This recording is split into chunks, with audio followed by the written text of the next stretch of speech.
we as advocates have recognized that there's a lot of need, especially in Northern Arizona, for services for the IDD and autistic population, but they're very, very hard to access. And we were surprised as we just had a meeting with Tamara and realized that there's some resources here in the community that we didn't even know about, and other providers didn't know about. So I'm going to open this up to the panelists, and be sure to write your questions down or put them in chat. And so I think, who would like to start? Tamara, would you like to start this discussion? I'm happy to start, Kathy, but also if somebody else wants to go first, let me just pause and see if anybody wants to jump in. And if not, I'm happy to. They're not as brave as you are. I think I was voluntold, Kathy. I'm happy to be here to talk with everybody about a little bit about what we're doing at Polara, but also the unmet needs that we identified. And this, just so everybody here knows, I had a conversation offline a couple of weeks ago regarding some of the things that we were doing, and just learned about some of the work that the peer and family organizations were doing as well for this population. And so see this as a great opportunity for us to better understand and partner whenever it's possible to be able to meet the needs of this population differently than we are. So recognizing, I would say probably 2 years ago, we started to really recognize pretty significant gaps in our community and the services that we provide at Polara Health in being able to provide the quality of care that we want for everybody in our community. And the gap that we identified was really around people with autism as well as IDD. We saw it play out more often in our crisis stabilization unit and in partnerships with the hospital and Spectrum for mobile crisis, right? We get these individuals who have a need, and our system does the best that we can to meet those needs. And again, that's where we started to identify where those gaps are. So we are in the process of becoming a center of excellence for autism. It's a journey. It's not something that happens overnight, but, started to build that team, build those services to be able to better address the needs for this population. We have staff that are trained specific to work with individuals with autism and IDD, and we provide case management, direct support services, med management services at our organization. And, we have a small but mighty team. In addition to providing the treatment, we also sponsor a monthly caregiver support group. And again, that's free to anybody in our community who has a family member that they're trying to provide care for. So that could be a grandparent, an aunt, an uncle, a biological or birth parent, right? Whomever might be impacted or not impacted, that's the wrong word, but who's navigating maybe some uncharted waters or, things that they didn't initially anticipate when they had children, right? That support group is usually done in collaboration with other community members. So the one we had last month was actually an individual with autism who's an adult and works in our community, came and talked about and shared his experience and had the opportunity to engage and answer questions, that anybody had for him. So again, we try to bring in a variety of guest speakers to that group. And it's really whatever the group wants to hear about that we work to bring that to the table, bring those individuals to the table. I was sharing with Kathy and Christina about one of the gaps that we see. And I'm working still to get some data for Christina to support some work, advocacy work that I know this group is doing. But we all too often have individuals with IDD and autism in crisis who come to our crisis stabilization unit or who need a stay at our hospital. And one of the things that we noticed is they tend to be there longer because there is no opportunity to step that person down. There's a gap in our continuum of care. So if we need somebody if we have somebody who needs a little bit more support, beyond just traditional outpatient, that level of care doesn't happen. So an example is we had this one individual, an adult child, I believe lived with his parents for a period of time, but just his needs were such that the parents were they were older and having a hard time taking care of him. He came to our crisis stabilization unit, then went to our hospital, and it became very clear that that was not the best place for him. But we didn't have a place to move him to or transition him to. He ended up being in our facility for close to 60 days. We totally changed our programming to try to meet his needs. We moved him out of the hospital back to the crisis stabilization unit because there was fewer people. We worked with our health plan and got permission to take him out to play basketball every day, and really developed an individualized approach, which, while it was okay, and I think the best that we could do under the circumstances, it wasn't the best that he needed, right? It wasn't the best care that he needed. He needed likely a group home or 24/7 facility for a period of time until he could stabilize and then get back, hopefully, with his family. I don't have the details of what happened with him, because at some point in time they stop sharing things with me because I don't need to know. But when it becomes a challenge, right, and we need to engage our health plans or our other community partners, they usually let me know, and I help to advocate to bring everybody to the table to solve the issue.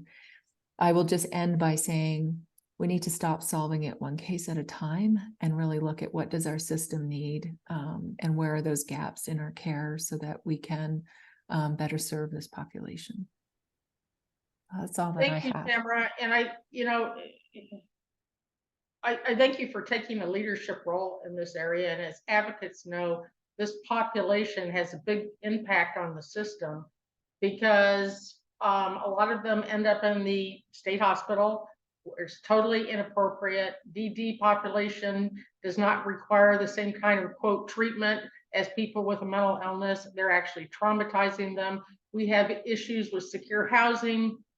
And we feel that, if we can prevent and provide adequate services for this population, that we won't have a need for secure housing and some of the things that are happening in our community. So with that, Kate, are you ready to do your presentation?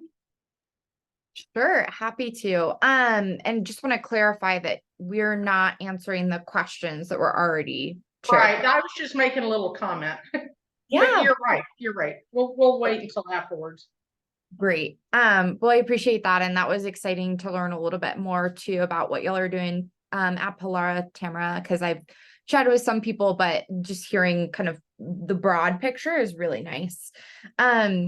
So I work for Charlie Health. For those of you who don't already know what we do, we're a virtual intensive outpatient program. We focus on serving folks between the ages of 11 and 33. We are across the state, but we're actually across the nation as well. What we've done, and we mainly are working with folks that are neurodivergent. I do recognize there's a lot of overlap with DD, but there's also some nuance and some kind of particularities there that, as we go forward, we can navigate that if there are questions. But specifically related to working with folks on the autism spectrum, what we've created is programming that's very specific to working with folks who have neurodivergence in general. So on the autism spectrum, what's quite unique, and I've had the honor actually of shadowing these groups, is that we're providing a safe space and also a format that's less intimidating for a population that struggles to connect in person, for them to connect with others who share that lived experience and that diagnosis or just way of living, right? It's not really a diagnosis, I think. It's just a different way of living. And that's really definitionally how we look at it as well, and why we use neurodivergence in all of our language. Our care is all neurodivergent affirming care. So, we really recognize there are so many strengths to the people who are living with autism, especially. And we try to kind of call those out, but also give them the opportunity to feel connected to others who understand them. So, you know, this is true for all of our groups, regardless of whether or not it's neurodivergent. But what I will say is it's quite powerful when you connect in the neurodivergent groups in particular. We really work to pair folks with a shared lived experience so that they can say me too in group. And so maybe tangentially, what I can share is when I shadowed a group, it was 15 to 17-year-olds who were all on the autism spectrum. And they just about 6 people, plus their group clinician, their facilitator. And one of the group members shared that for 2 years, they stopped talking because it was just so difficult to feel understood and nobody got that. And so, you know, it was just exhausting to try and explain over and over what they were feeling or how something impacted them. So they just shut down. And, you know, the language there is not totally exact, but that's the gist of what they were sharing. And they're like, and then it made me feel worse because then I had no way of communicating. And another group member said, oh my gosh, I did that too. I had no idea anyone else did that. And it was just this really beautiful moment where that client was able to go, oh my God, you know, like I'm not alone, but also, you know, that connection piece for us that we see, you know, and I have a lot of family members actually who are on the autism spectrum. So I've interacted quite a bit and recognize how hard that socialization piece can be. And so it was really special.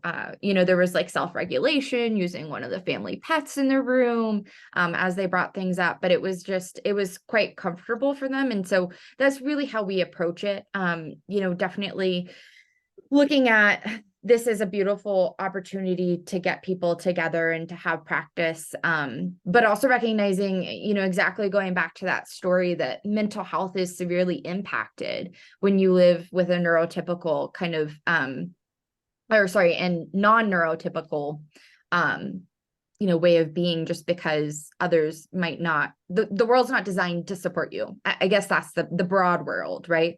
And so you're struggling a lot there. And so that's a lot of what we do is supporting the mental health component. And so, yeah, I feel like I could just kind of ramble, so I won't, but you know, what I will say is it's just like a really special space. I really loved seeing the wisdom of our clients come out together in that group, in particular, being able to share one client was going to be moving and it was going to be a huge transition and also just really difficult. And another one's like, I think you're going to love the mountains. It's going to be so good for you. And like, it was just really beautiful to see them connect in that way. So, and we do have, by the way, like our director of clinical programming, Megan Liederman, actually specializes in working with neurodivergence. And so we have a whole group facilitation training and everything else. And we're trying to spread that in the community as well, just to make sure that more people out there understand some of the nuances of supporting the neurodivergent community in general, from a clinical standpoint in particular. Thank you very much. That was very, very helpful. Paige. Absolutely. Thank you, Kathy. There you are. So I think with Spectrum, we echo a lot of what Tamara was saying from Polara's perspective as well. We come from 2 different sides of the continuum of care. So as a fully integrated health home, we have these individuals as outpatient members of our program with our primary care facilities receiving services on an outpatient basis, as well as the group homes that we provide care to. And then on the other end of the spectrum, we have our crisis services. And one thing that we've noticed historically that I do believe there is a good emphasis on at this point is paying attention to law enforcement's interaction with the developmentally disabled. And there's actually a really big initiative right now from the health plans to create specific trainings for law enforcement on how to work with IDD individuals when on a call. So we are actively participating in trainings and creating those curriculums so we can continue to train. I will say it is a part of our biannual CIT training. The end of that training that we do with law enforcement, the crisis intervention training, we have a specific scenario where officers have to interact with somebody with autism and successfully de-escalate that situation without using force or resulting to arrests, if you will. So a lot of what we're doing is focusing on training. One of the big barriers that we seem to encounter most often is decision-making ability. And that's where we often find lack of discharge planning, like Tamara was talking about, or lack of appropriate level of care. Because often adult children with these diagnoses may or may not have the capacity for informed consent. And when they do not, however, no guardianship was obtained, it's a challenge to get them into the appropriate level of care and treatment that they need. If they need outpatient, even if they need to see a psychiatrist, but they are unwilling and they are their own guardian, or they can't understand the need for that evaluation and they don't consent, we can't provide care. And that becomes a very concerning point of us in the crisis continuum, is ensuring that these individuals get the care they need or are seen by the appropriate specialists and providers, and can they consent to that treatment? And if they cannot, who is the most appropriate party to be providing that informed consent on their behalf, and to what level of care should that indicate? And that is a big conversation we're having on some of our work groups, that even comes into play with our Title 36 law and how we're enacting that, and how the ARS code reads along that. And then a conversation I was having with Christina is even looking at the services DDD is able to provide. I think we are in a generational disparity, because we were not diagnosing IDD in the 80s and the 90s. And these are all adults now that we are serving that cannot get DDD services because they were not diagnosed before the age of 18. So we have an entire generation of people that have gone without the supportive services that they need to be successful and stable in the outpatient world. And we have no capacity to get them approved for those services. And so that was a big topic of conversation between Christina and I, is that's a legislative change. And we need to redefine how we are getting these individuals approved for services and for health insurance coverage, so that they can be safe and stable in an outpatient setting and not have our only option be institutionalization. So we see this from many different areas and aspects, and we are working on it from every angle and every level of care. And that's legislative change to just how you interact with someone on the street when you run into them. Beautiful, Paige. You raised some very unique things that I share your concerns. So thank you for your sensitivity. Now we have Kelly, my partner in crime, who actually does work at the grassroots level and has had many experiences of her own. So Kelly, I've been looking forward to hearing you speak. Oh man, no pressure. I had to laugh when Paige said the services that DDD was providing, because they don't provide services. And not because they don't want to, but just that's not what they do. And it took me a long time to learn like what their purpose and role was. And I just learned about the 18 that policy. And it's not necessarily the diagnosis, just evidence that it manifested before the age of 18. But like, these are people my age. I don't walk around with my school records. And I think we're seeing this so much right now because their parents are making end of life plans. And it's really, I don't get the logic. I mean, it doesn't make any sense to me. But one thing I learned through all of my experiences is not to try and make sense of state level policy, because I just, I'm not there. I'm not involved in the conversations, and it's always easier, like from where I sit, to make judgments about things I really know nothing about. So I try to reserve that, but I'm not very good at it, honestly. And I have so many stories, but I think the one that's appropriate here is when my son was hospitalized. It was awful. And I'm not going to talk about it too much because it just makes me sad still. And it's been not that long, over a year, but he doesn't check enough boxes. He doesn't meet the criteria for a spectrum disorder. He's near the spectrum, right next to it. And he doesn't really meet criteria for a mental health disorder. So that was something that nobody was really prepared to do with, but I was like, just help him. I mean, why does it matter? Just help him.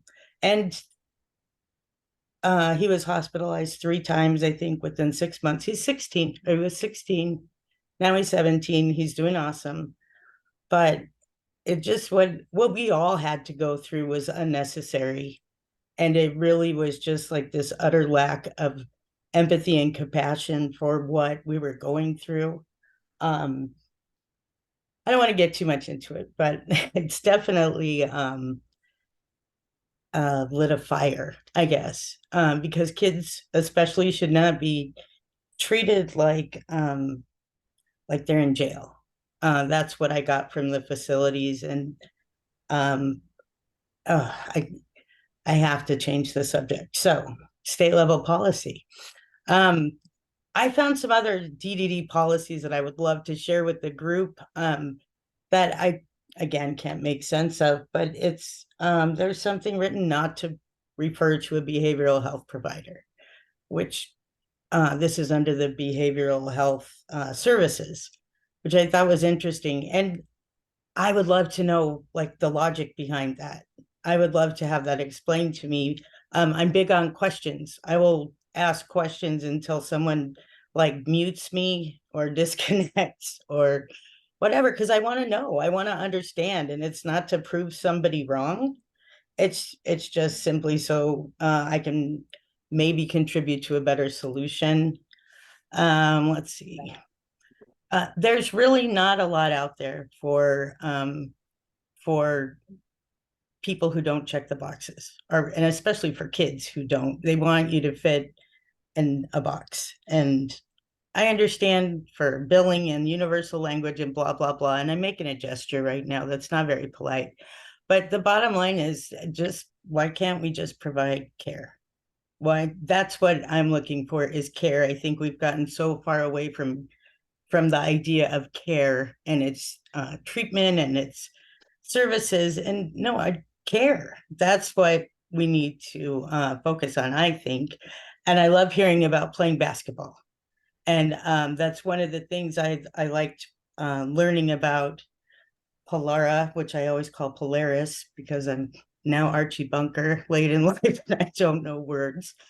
But just that, even though they might not have, evidence-based best practices, they're trying.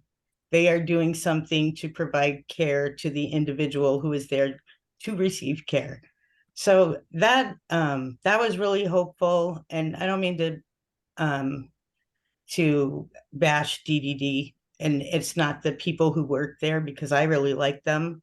Just as an agency, as in structure, I feel it needs lots of improvement, but it has nothing to do with the people who work there. So just wanted to throw that out there. I've met a lot of great people in all these communities, and what's making me the most happy right now is that we're all joining together. And if we do that, we can really get whatever we want if we can decide what that is. So that's going to be challenging. And then for the guardian thing, guardianship, I know there was a bill about supported decision-making. I believe that passed. I'm not really sure. I don't know if that's helpful at all, but I had to throw that out there. And then one of the other big issues, and Cynthia would hurt me if I didn't mention this, is the access to just general medical care for the IDDD population. And we got to do something about that because a lot of times I imagine like having something wrong with me and not being able to communicate it.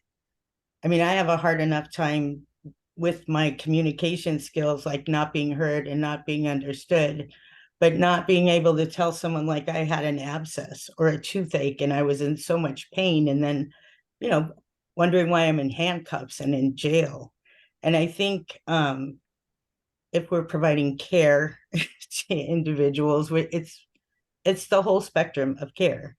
So yeah, I'm working on fine-tuning that. So thanks for letting me practice. But that's the message that I'm trying to get across, is that these behaviors and aggression and violence oftentimes are not any of those things. It's someone trying to communicate something that is they're reacting to internal environment or internal stimuli that they cannot communicate. And the more they try and communicate, the more consequences they have.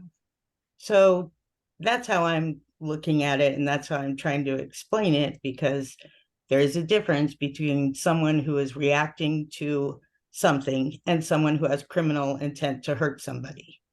So I'm going to mute myself now. Thank you for listening to me. No, don't mute yourself for too long, Kelly, because we so appreciate your voice. And thank you so much, Kelly, because you have, the impact and how this hurts. And thank you for sharing at that level, because I think many of us can get away from that pain by doing something in the sense, whatever, but you're there, you're feeling it, you're dealing it every day with your children. And so thank you so much for joining us today. So we're going to now open up to questions. And Christina, first I want to welcome Lydia and Anthony, and also Ralph has joined us. So Lydia with Mercy Care, they're always been with us in this arena. So glad you guys could join us. A number of other people have joined us. Go ahead and you're free to raise your hand and ask question. Lori is managing the chat box. So Lori, do you have some questions in chat? Yeah, I'll catch people up on what has come through in chat already. Question was asked by Kate to Tamara. Is the support group that Polara does hosted in person and open to the community or caregivers of the Polara clients? And the answer was the support group is hybrid and open to any caregiver. The caregiver does not need to be engaged with Polara in any manner. So that's huge. And then a question for Kate, what age groups does Charlie Health serve? And the answer was adolescents and young adults between the ages of 11 and 33. So that's quite a span. And then I asked a question in chat, how often are single case agreements for therapy utilized? I think we've recognized that a lot of people in behavioral health, in the health homes and in the jails too, don't have specific training to understand the mindset of the neurodiverse individuals. So I asked about single case agreements, and Kate said that Charlie Health is in network with all insurances through Access and rarely get a single case agreement for care because we conduct biosocial assessment that assesses needs and qualifies a client for our therapy services. Sorry, that might have been confusing. We're in network with all insurances, so commercial and Access. But basically the way that works for us is we very infrequently have to get a single case agreement. And that's mainly because we're going to assess the need without going through insurance. We do the biopsychosocial assessment with all of our clients, and then we'll be able to qualify them for therapy services with Charlie Health and submit that to insurance for care as needed. But, like I partner with Spectrum really often, and those coming from a health home, it's automatic qualification for therapy services for us.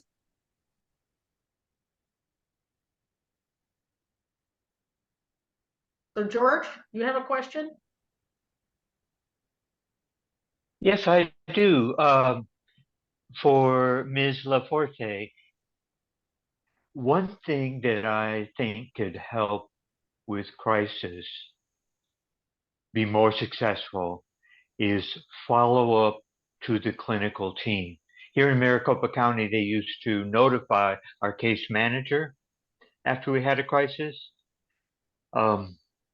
And having just been confronted with the police, it was a second crisis. But I believe that your group developed a health safety plan.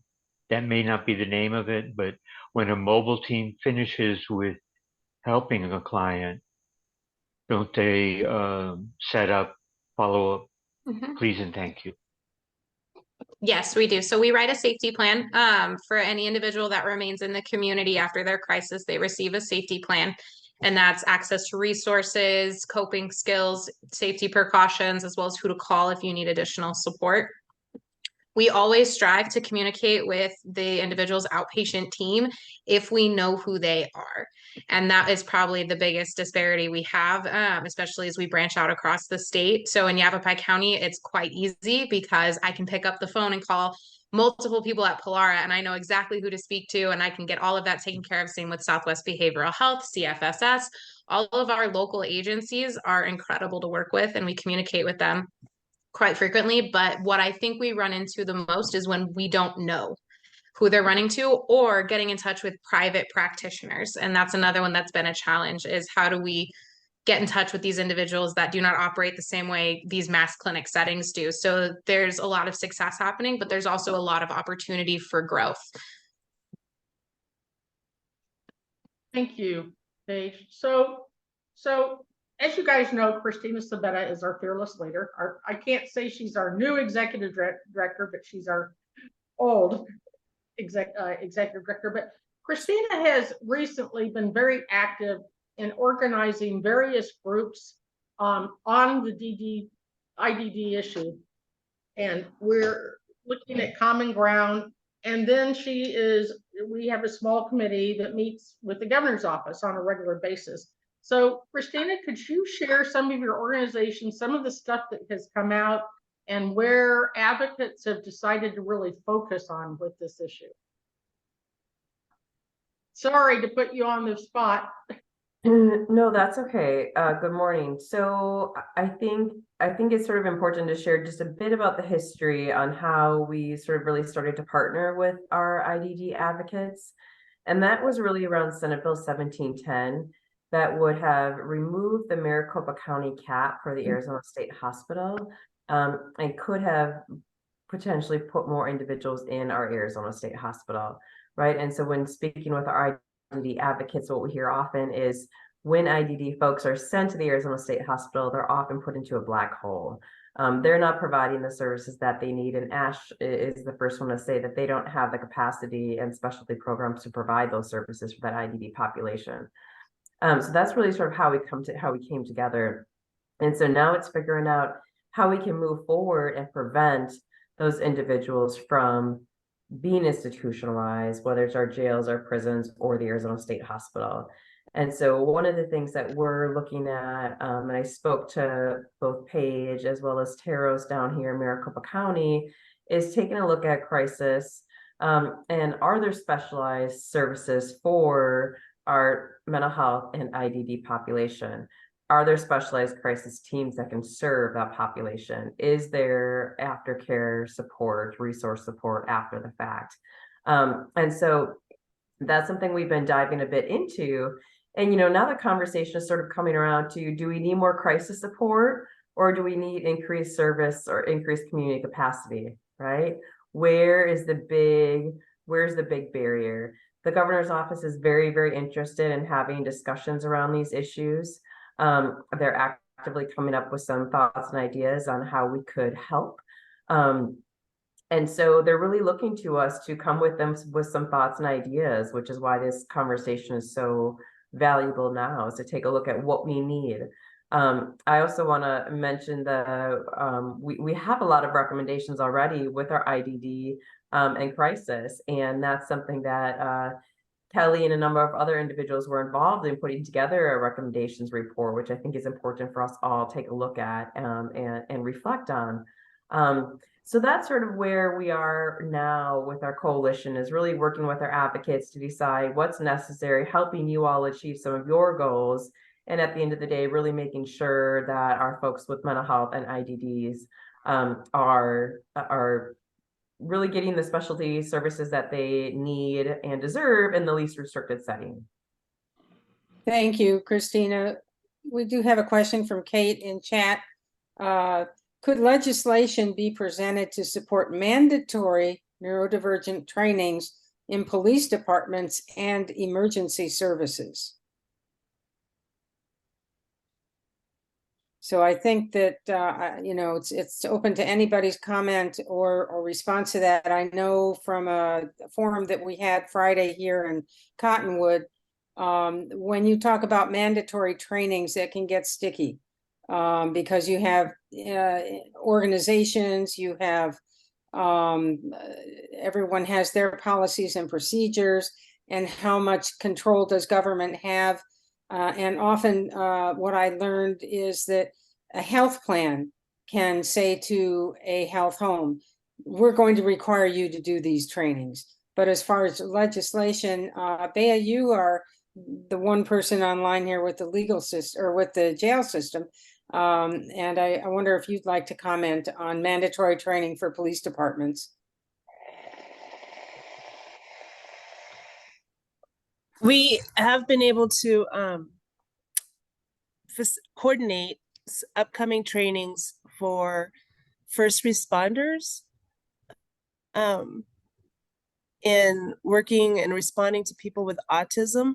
Dr. Diana Oram from Embry-Riddle has experience. I'm sorry, I'm just stuffy at the same time. She has a lot of experience and a lot of experience training.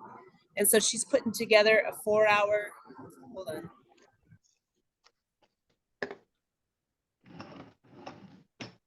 I have a helicopter right above me as well. So she's put together a 4-hour training for law enforcement, and we have 6 of those trainings coming out over the next 2 months to support law enforcement.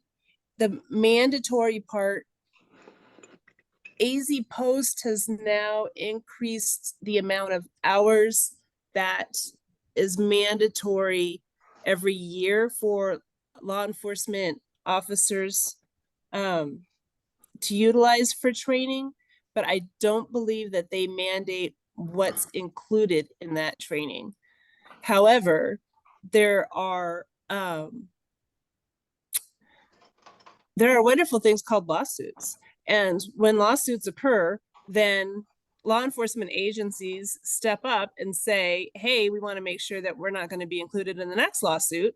And so that helps inspire different agencies and departments to partake in training so that they're better equipped in understanding the community that they're responding to.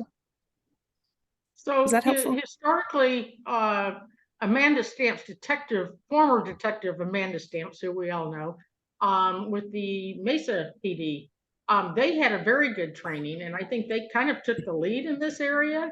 And I also know that, are there who is here with the state IDD division? I know there's someone lurking there, they're hiding from me. Okay, well, they are also developing a training and information, Bea, that you might want to contact them because they're going to be, I guess they have like 5 different parts to the training already. Let's see. So anyway, that's just another connection for you. Thanks, Kathy, and thank you, Bea. So Bea, question in chat from Kate. Are the trainings for law enforcement all happening independently or voluntarily? I don't know what you mean by that, Kate. Kate, you want to elaborate? It's fine, and I don't need to derail. I know they're happening in Coconino County too, and I've met with Dr. Oram. She's awesome. Love what she's doing, and her lived experience is powerful. I'm just curious. It seems like these trainings are popping up across the state, and I don't know how they're connected or if they're connected, but I'm wondering if there'd be benefit to them being connected.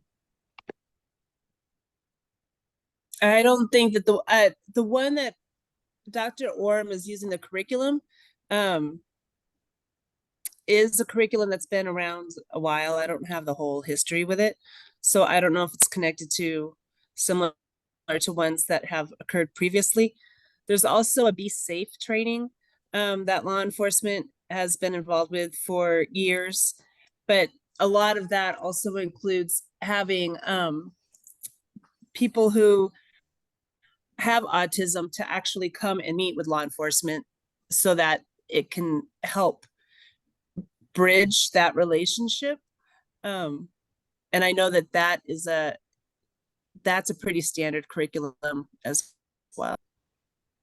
So Anthony has a comment. Can you show your picture, Anthony? I haven't seen you for over a year. Come forth. Anthony, you there? Oh, maybe that isn't your hand. So Anthony or Lydia, can you guys comment on any of this?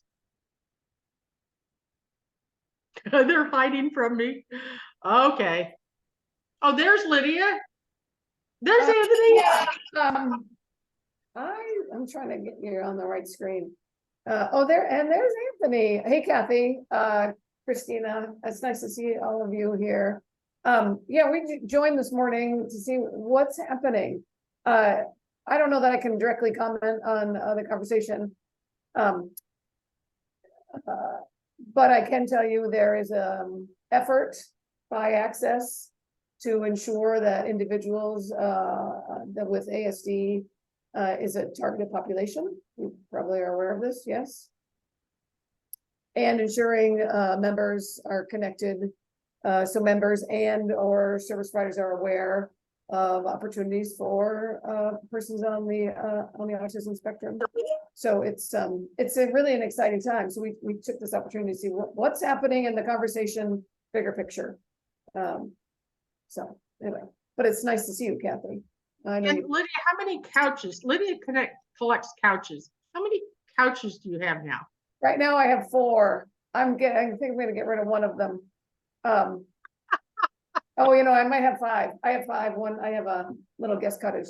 There's another one. Doesn't get used. Yeah, so I do collect couches. I'm well known for my couch collection. Although I've been trying to lighten the load. And sometimes it's difficult to move them. They have the more power they have, people it takes to move them about. And they don't always fit through the doorway well. So it becomes challenging. Challenges we face. Thank you, Lydia. Oh, I've missed you. Anthony, any comments? No, again, I'm just trying to sit in and find out what's happening in the community. So, great information. Okay, well, thank you. I have Okay, so- something to say about training real quick. There's hundreds of trainings. There's not a universal one. Be Safe is one that's a great foundation. There are some that really are not very good at all. And they give you a star and a sticker that by a record to, I don't know. I would like to see like a uniform best practices optional thing. You could make they could legislate something, but then someone would have to monitor and enforce it. And that's usually where the problem lies. So legislation in this arena would probably not be the best solution, especially law enforcement people don't really like being legislated. And they have the AZ Post. So just be leery. There are a lot of trainings available, but they're not all good. That's it. Just I guess a comment on that.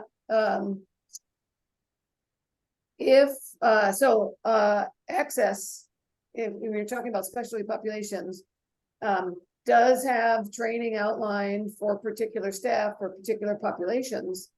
So if indeed you're finding, or I'm just jumping on your comment about training and they're not all good, and some people just kind of float through them, right? The sticker and star.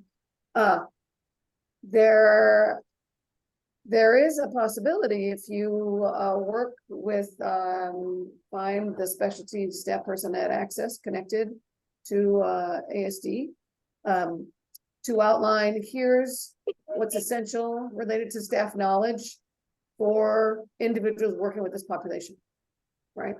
And you can create and help them create, which might speed it along, a competency-based training outline that actually has deliverables built into it. So anyone contracting with Access to deliver services for the population would be required to ensure their staff have met these requirements. An example is ACOM 447 employment policy. 1240J, the 1240 is the habilitation, the 1200 policy, go to 1240, it's all home community-based services. And there is a special policy related to employment for individuals in long-term care, and there's some DD overlap there. but that might be the way to do it if I'm following the conversation. I could be off the target here. Kathy, you'll let me know. No, thank you, Lydia. And so you kind of bring me back to, in a little regression, in a sense, about 15, 18 years ago, I can remember being at the table with leadership from Access and leadership from ADD, where they literally were, if they could have been, they were across the table, they might have hit each other. They were very, very angry. So historically, our system has been very split, and it has caused our DD people, you know, that have a serious mental illness to be kind of hanging in limbo. They've just been lost. And that is continuing legally, policy, and everything. And I think what our advocate community has been trying to do is to bring these two groups together. And so slowly, I mean, I think this is a good example. The meeting with Tamara, some of the stuff that Christina has been doing in the community is bringing these two communities together so we can find some common ground. And make that, you know, it'd be cool if that wasn't just something totally different entity over there, that we all work together. So can anyone make comments how we might come together, how we might find some more common ground and make this easier for our people to receive services? And if you don't answer, I'll call on you. Aren't we doing it already? I mean, isn't this it right now? This is a good solution. It's a good start, Kelly. And we're having those conversations. And what I've learned from Christina, you kind of end meetings with some kind of solutions. And so I'm just throwing that out there. Are we doing it right? Do we need to keep going out and meeting with the governor's office and bringing, you know, we're getting information from the community and taking it up? Are we doing this right? Are we soliciting the right people? Do we have the right people at the table? So I'd like some comments. I'll just support what Kelly said. I think it starts with community conversations like this and multiple ones, to your point, Kathy. I think, you know, the pulling in different perspectives, I think, is really important, because then you also build allies. And through that process, then we can hone in what our asks are from the legislature and health plans and whatever entities we need to engage. So I think this is a great place to start, and the more conversations, the better. So it might be great to have. Generous in sharing your time. I mean, you're pretty much the first, you know, person from one of the high-level provider person that has stepped up to the plate, and we really appreciate you doing that. Well, I'm happy to be here, and while I'm not an advocate per se, I am an advocate in that I'm passionate about this work and passionate about care for people and doing our very best. And, you know, while I can sing the praises of our system of care, I can also be a pretty big critic of our system of care. And I think when you do that, it gives you opportunity to improve. So anyways, thank you for the opportunity, Kathy. But I just want to really thank this group for pulling everybody together, because I think these community conversations are key. And it might be nice to have members of this group join the caregivers group to hear more from the caregivers as well. That would be nice. Could you send out an invitation? I will reach out to the person that hosts that or facilitates that and find out when the next one is available. Yep. Hey, Tamara, this is Lori. That would be great if they have a flyer, Yep. then I can send it out to the Northern Arizona Peer and Family Coalition membership. Because there are folks, you know, the family members with the neurodivergent population who, you know, they're bearing quite a load. Yes. So, and may not know about this support group. I did put the link to our website, Lori, where it talks about the support group, what the topic is for the month, and it has the link there as well. But do you need a flyer specifically? Yes, that helps. That's a good way of communicating what's going on.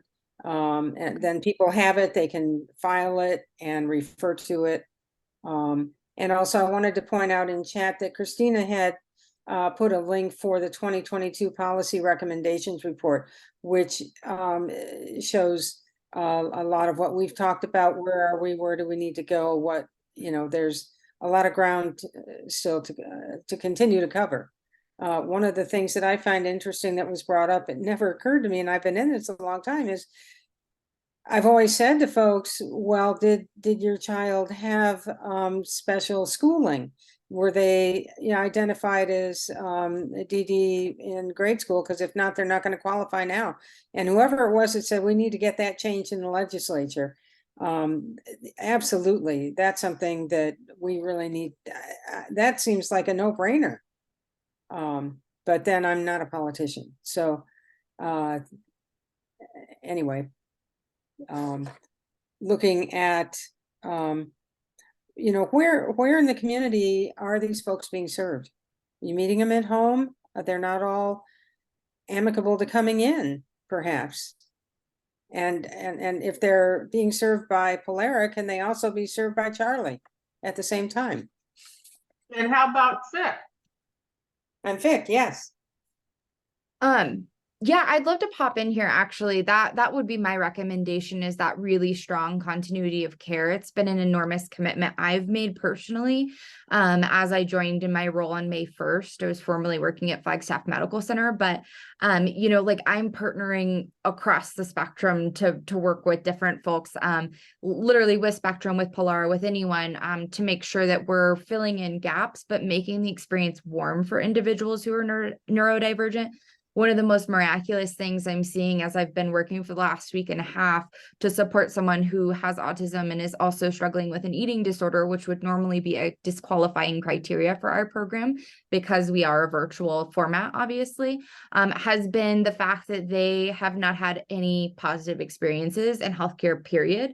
And so the fact that I am willing to text them every day to get them connected with a PCP warmly, to have them set up so that they show up and they can do their lab work in order for and establish care with a PCP who's going to be affirming to their neurodivergence has been amazing. And this person is like so happy, and we text seriously almost every day right now.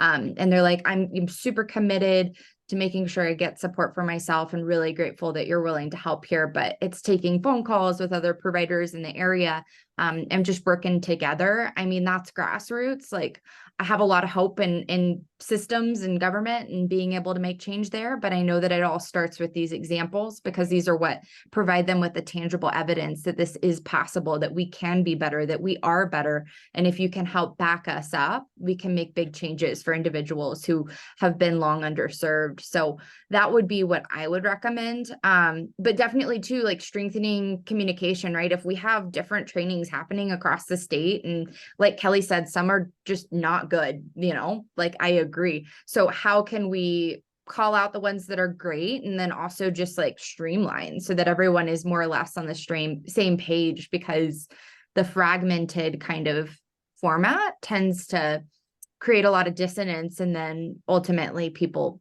aren't cared for. So that would be my recommendation. And then certainly just continuing, like Tamara, I'm so happy that Polara is offering as much as you are, and also just trailblazing like a whole new way of care. I think those individual services and expanding them to the whole community is super important. We also have an additional flyer. I'll share it with you, Lori. For parents of neurodivergent individuals, we have an open community support group we run every month that's there. So, just the more we offer things and make sure that the word is spread, I think the better we can be together. Thank you. Hey, so there's someone hiding up in the White Mountains that hasn't talked yet. Ralph. Oh, Ralph. He can't find the button to get. Oh, there you are. I'm on another phone call. Sorry, can't talk right now. Okay. Okay, so we're not going to hear from the White Mountains. Okay, yes, I have the person here with me. Some of you guys have met Richard, my neighbor up in Cherry, but we're in someplace else right now. But here's Richard. Yeah, I'm a parent, and I was just curious. Kate, you were saying that your ages were 11 through, my son is 20. He's not going to go into a home, but I was very curious. You said you were 11 through 33. What happens at age 33? That seems an odd age to stop. That is probably my biggest FAQ I've ever had. You know, we were 11 to 30 for a while, and this predates me joining Charlie Health, but I think it was an insurance thing. We were able to expand our offering and be able to support folks. 11 to 33 for us is the age range of individuals that are most intimately familiar with virtual formats in general and able to engage in the way that, you know, we would need them to engage to get support. And so that's just our window, but the 33 is random. I don't know. We like multiples, right? 11 times 3. But yeah, if your son's interested and wants to learn more, I can put my info in the chat. You can always chat with me offline. No, my son is actually completely nonverbal. He has Down syndrome as well as autism and just never has had any language. So it's not appropriate for him. I just was very curious at 33. That just seems, yeah, it seems random as well. You know, I wanted to find out about that. So, thank you. I appreciate you. Any other questions? Any other questions? Yeah. Actually, I probably do. Give me 1 second. I loved Paige's comment about who should become the guardian when there's not one there. I don't have any answers for that either, but my God, that's a hell of a question that hopefully you guys can answer. I'm not an expert in any of that, but definitely something that needs to take place. Some people need help, and they don't have it. I mean, luckily my son has parents, but not everybody does. But that's the statement more than a question. I love, and then the statement, I loved Tamara's support group and that you did that one person at a time. So some people are just going to need that. There's not everybody's going to fit in a group, which I know everybody that's on this understands that, but I love that you did that for that person. That was wonderful. And this is interesting because Richard really has never been exposed to the advocacy. He's just been a parent, raised a beautiful son that's a joy to everyone, and just gone on with his life. And now he's being exposed to kind of a new world through me. This is true. Yes, I've never been involved with any agencies or anything, so to speak, mostly. Kelly, I did not understand your statement about DDD does not provide services. So I did want some clarification on that, if you could give some. Sure. And then Anne, I believe, is trying to go next. DDD does case management, but as far as direct services, they don't provide any direct services. Like they don't do counseling, they don't do anything.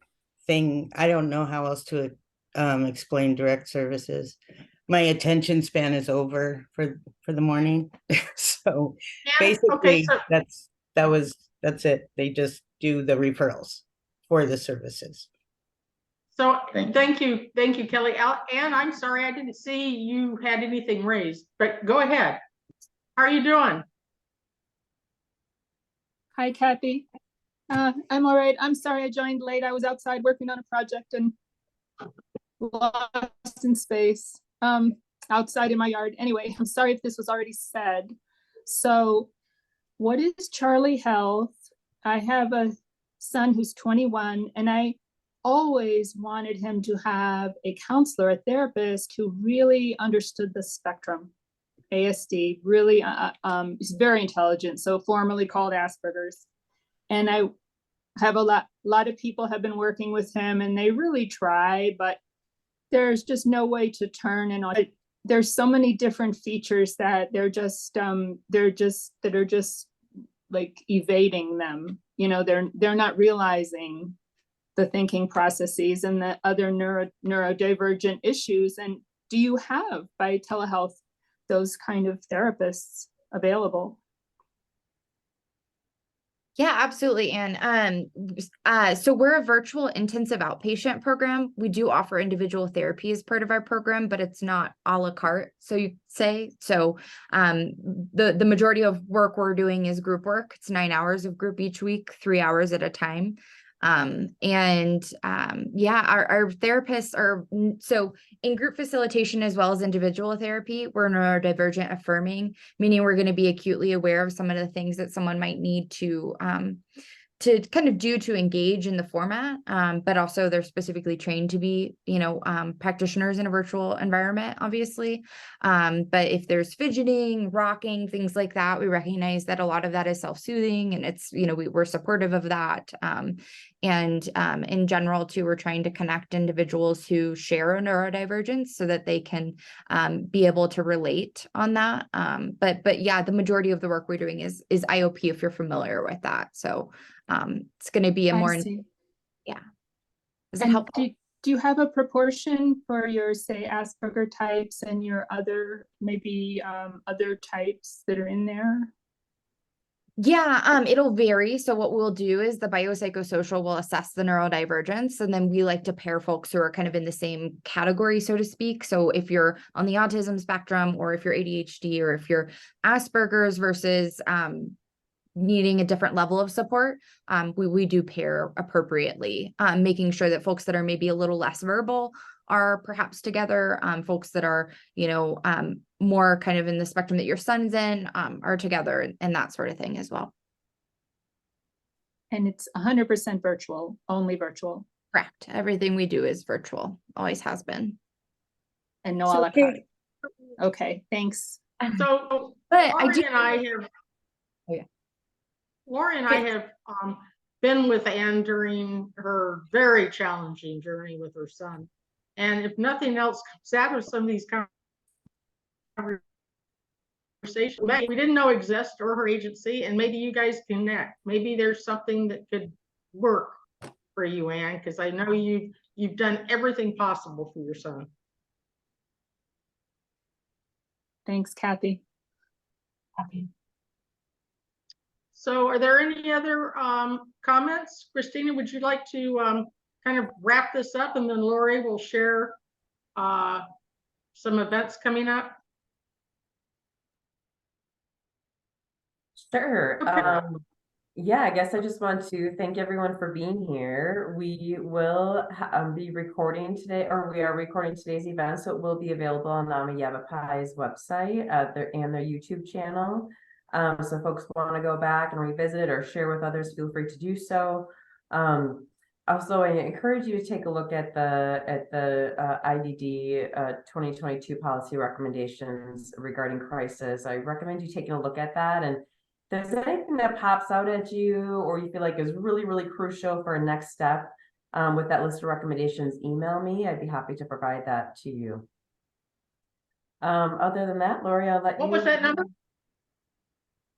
What was that number, Christina? Richard was asking. I put it in the chat earlier for the 2022 policy recommendations for the IDD crisis. Okay, we'll look it up in chat. Thank you. Okay, I don't have like 15 minutes worth of announcements. So I'd like to know if there are any more questions or comments from anyone.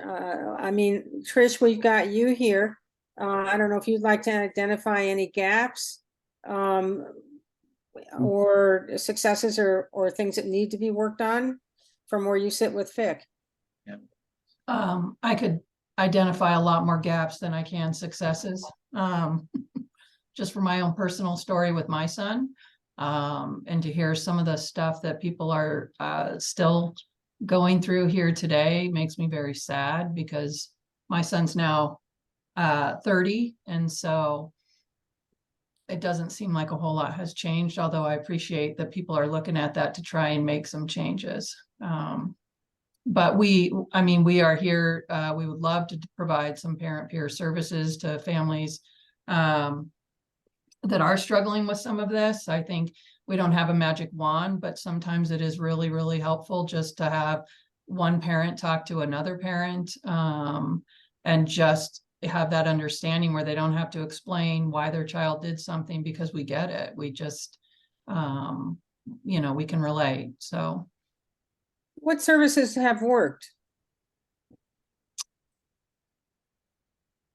I think that when things work well, it's when we have a good support coordinator with DDD, a good behavioral health case manager.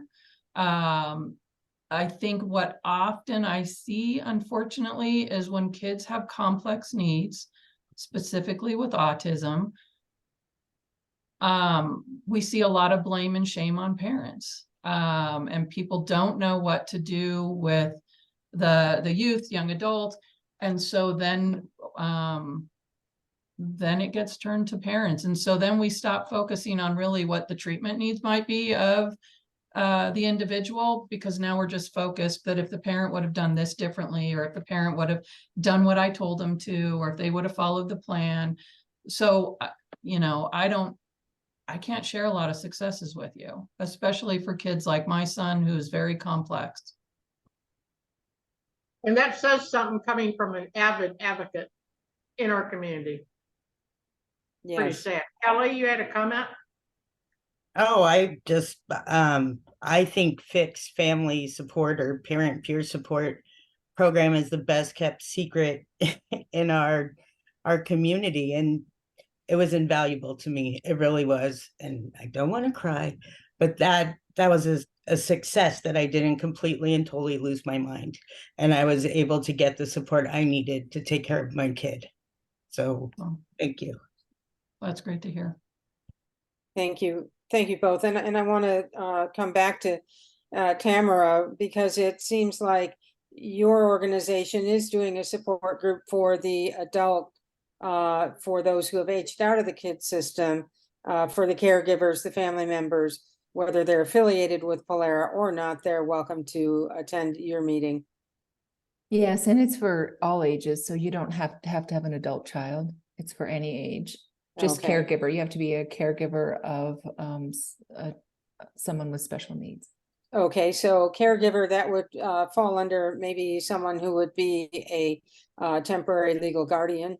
Mm-hmm. Absolutely. And then Kate, with Charlie Health, do you have that kind of support group? Sounds like we have something very similar, and it's the same stipulation. So just a caregiver of an individual who's neurodivergent. Doesn't matter the age of the individual or the parent or the caregiver. Yeah. And ours is fully virtual, so we don't have a hybrid offering. Okay. All right. Any other comments before I launch into the announcements, which thank you, Christina, for putting them in chat so people can see it as well. And I have one question for Trish at FIC. My son being 21, you know, I wouldn't say starting, but he's continuing to have legal issues. And I'm wondering if you have a parent partner with an ASD legal issues profile available. Do you have that level of family help? I don't have anybody with that level of help here in our Prescott Valley office. I would have to check to see if there was somebody more specific in Phoenix that could do some virtual support or help with that. Do you want me to check on that? Yes, I would. My son is just not connecting up how serious all these legal incidents he has. And I wonder, maybe somebody knows how to get through on that issue. So yeah, let me know. Okay. Thanks. all right. So for our upcoming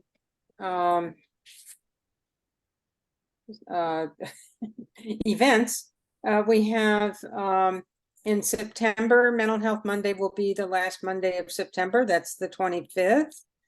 The Northern Arizona Peer and Family Coalition, we meet on the third Wednesday of each month, and that is will be September 20th from 1 to 2:30. And I've put my email in to reach the Northern Arizona Peer and Family Coalition in the chat box.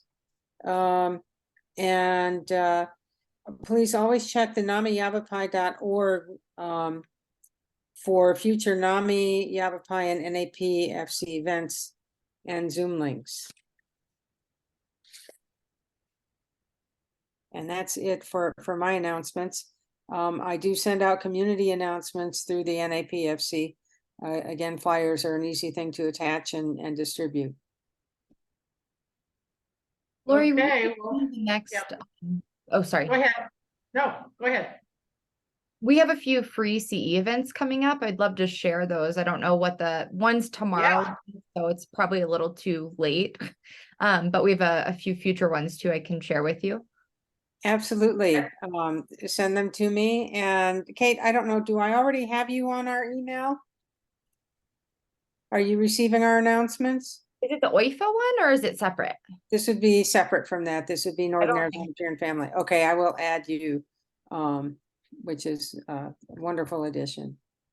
So I think that, you know, what we've talked about today isn't going away. We need to stay active. We need to stay proactive and on the front end of it. And if you don't know who your legislators are, APFC, we do trainings on how to become active with legislation from your home. You don't even have to go to the Capitol. But I think that if we can get letters, and maybe we would come up with a common letter for everybody to send to help raise the attention to the fact that so many people are in the system that weren't diagnosed early on, therefore they don't get the services, and that needs to be changed. The delay in getting assessments, one of you said there's a 3-year wait to get an assessment. These are action steps that we can definitely take. Wow. Wow. Okay, well, yeah, go ahead, Christina. Kathy, if I could, Lori, because you bring up such a great point. And I think someone asked sort of what are our next steps. If you're interested in getting involved with the Northern Arizona Parent Family Coalition or the larger statewide coalition, feel free to do so. We'd love to have you. We have an advocacy committee that meets twice a month.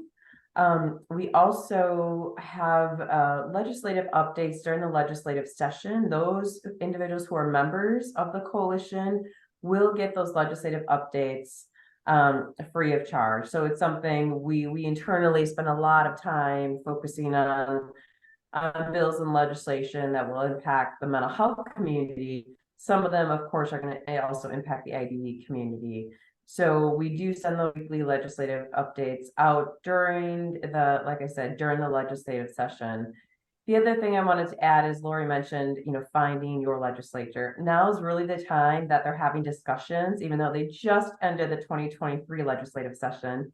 Now is really the time where they're talking about 2024, from the governor's office to our legislature. So I would highly encourage you to reach out to your personal representative, as well as even your organizational provider representative, and invite them out to your facility, invite them out to your agency. Shoot them an email, give them a phone call, let them know what your family has struggled with throughout the years. They are, for the most part, willing and wanting to hear from our constituents. So I definitely encourage you to reach out to them. Thank you, Christina. All right. And thank you everyone for making this a wonderful discussion. Think about it. Let's take in contact, and we'll see you guys next month. Thank you, Kelly. Bye-bye.